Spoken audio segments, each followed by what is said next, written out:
guys, it's Hannah and I'm here today with a recent reads video. It has been a hot minute since I've actually gotten a chance to sit down and film for you guys. I've just been in a filming kind of slump, so all you've been getting is reading vlogs, so thank you guys for bearing with me. But I am starting to get back into the swing of things, so that includes a recent reads video of what I've been reading. So I wanted to go over what I've been reading recently, and the first one is The Raven King by Maggie Stiefvater.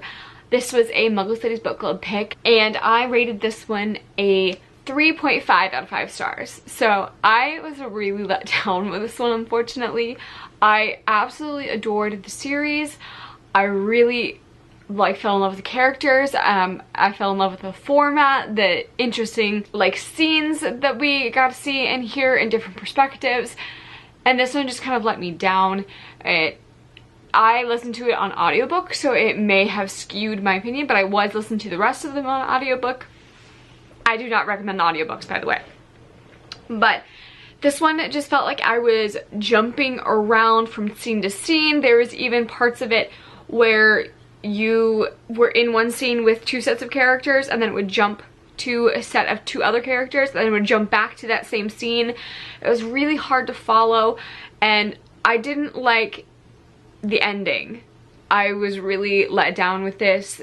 I think the way that magic works is it has to have a set rules to follow for you to build up the belief of the magic system, and with the end of this book it kind of all got crumbled away because of the events that happened. It made it okay for everything to happen with this. So I was really let down with this. I still really loved the characters. There was still a lot of great points with the characters in here, but the overall one, it felt like it was just too rushed and wasn't following its own rules. I am still planning on picking up Maggie Stiefvater's next set, Call Down the Hawk, which is going to be featuring Ronan, so I will be continuing. Oh yeah, he's not happy with this book either. But I did give this one a 3.5 out of 5 stars. Next up is another Muggle Studies Book Club pick, and I picked up Sadie by Courtney Summers. I ended up giving this one a 4.75 out of 5 stars. This was so incredible, so incredible. This is a young adult thriller that follows 2 different formats. There is a format of a podcast following the disappearance of the girls, and then there is Sadie's perspective. Sadie follows the story of one girl named Sadie and the podcast covering her disappearance. So Sadie's younger sister Maddie gets murdered, and Sadie takes it upon herself to figure out what happened. So Sadie runs away, and then it switches perspectives between the footage from the podcast covering the 2 girls in Sadie's life, and then it flips into in real time of Sadie on her journey, and it covers a lot of really rough points. So if there is trigger warnings for self-harm, sexual assault, child abuse, child pornography. I'm not positive on all of them now because there is a lot of sensitive material.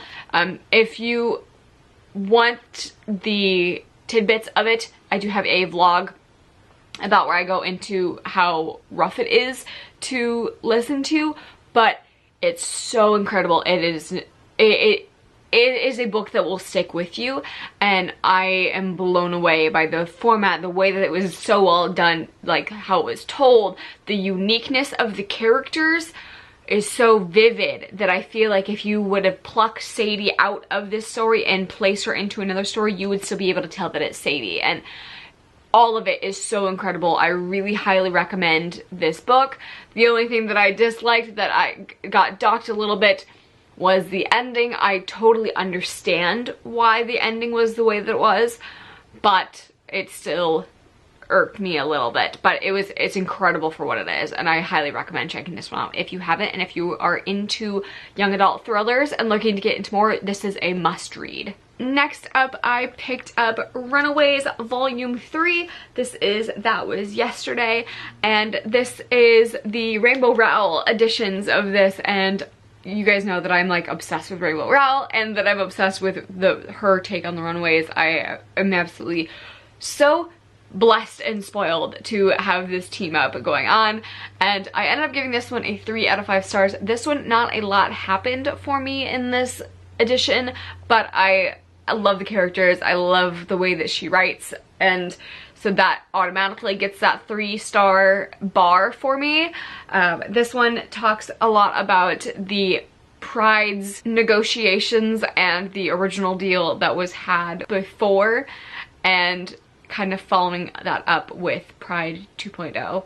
So without spoilers, that's as much as I can tell you. I did enjoy it, but not a lot happens, but I still am going to continue reading this because I enjoy the characters so much. Next up was a reread for me that I started reading this during Dewey's 24-hour readathon and I didn't finish, so I decided what the heck, I was just gonna like pick it up on audiobook and listen to it on that way, and that was Twilight by Stephanie Meyer. This is just all the nostalgia feels. I've never listened to it on audiobook before. I don't necessarily really recommend it because the narrator is pretty whiny and Bella is pretty pretentious, and I don't think I ever caught up on how pretentious Bella was. But I mean, I'm not gonna change my rating because I fell in love with the series when I was much younger, and it's kind of unfair to judge now versus then because I'm a totally different person. But I still enjoy it for the nostalgia feels, and Twilight does not hold up, but I enjoy it just as much. So I think I ended up giving this one like a 4 out of 5 stars for Twilight because all the nostalgia feels. Next up is one that I was sent from the publishers, so thank you so much, Month 9 Books, and that is Nelium by Claire Delisha, and this one I ended up giving a 2.5 out of 5 stars.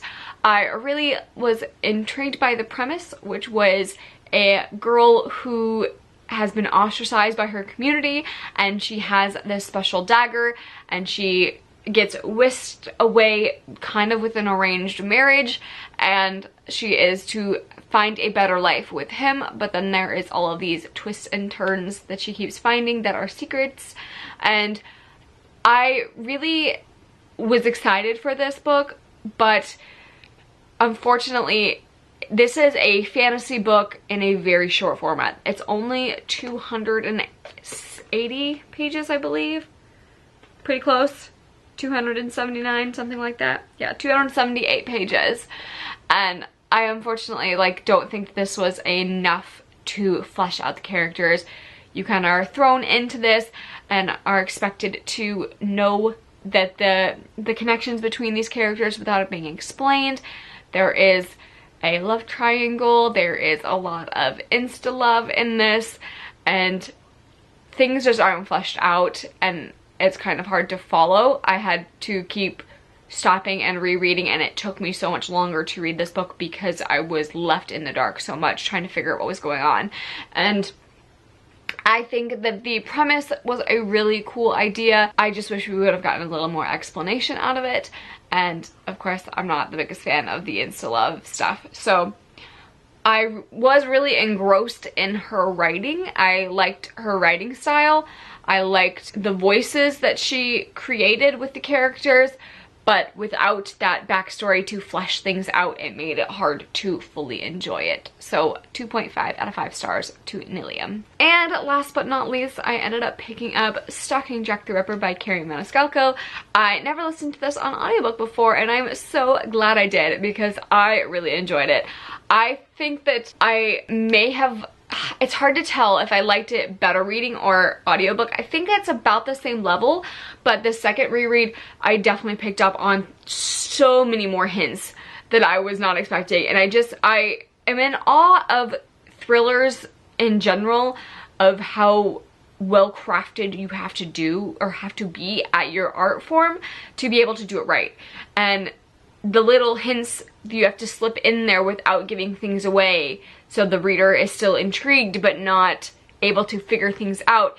It's such an art form and it's just a totally different realm of writing books that I tip my hat off to, because it is really incredible people who can weave that magic, and I really enjoyed it. I loved listening to her cadence and her sass, the narrator for Audrey Rose, and I forgot how much Thomas was like forward in this book, which I enjoyed, and it was such a good time, and I am in awe of Carrie Maniscalco. I constantly talk about how well her writing speaks to me, and just the level of craft that she makes is incredible, and so I just am again in awe of her, and rereading it is such a, like, me appreciating it so much more every time I reread it. So I ended up giving this one, I think, a 4.5 out of 5 stars because I didn't want to change my original rating, but she's incredible, and I highly recommend, if you haven't checked this out,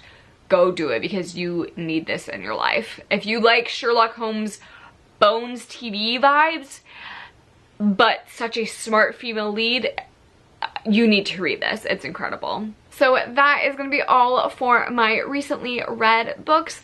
Thank you guys for watching. Leave me a comment down below on what you have recently read and what type of videos you want to see from me. I've been having a filming slump lately, and that is partly due to, I don't know what you guys want to see besides my reading vlogs. So leave me comments down below, and I will see you guys in my next video. Thank you for watching.